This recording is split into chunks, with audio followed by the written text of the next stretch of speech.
Dalam beberapa hari terakhir, kota Palembang masih diselimuti kabut asap pekat yang disebabkan kebakaran lahan dan hutan di beberapa daerah di Sumatera Selatan.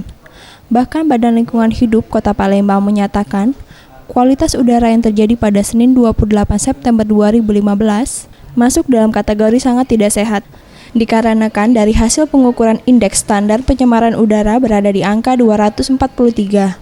Menurut Tabrani, Kepala Badan Lingkungan Hidup Kota Palembang, dari pantauan BLH Palembang hari ini, kualitas udara di Kota Palembang masuk dalam kategori sangat tidak sehat.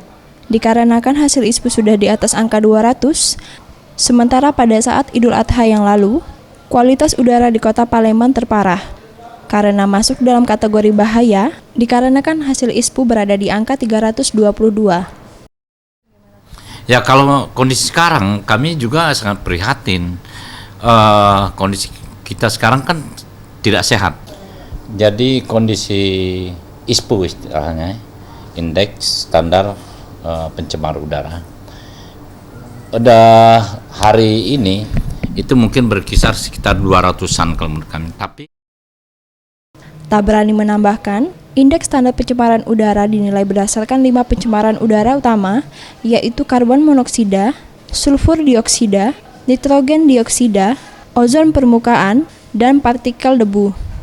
Dan ia menghimbau kepada masyarakat Palembang untuk menggunakan masker pada saat melakukan aktivitas di luar ruangan.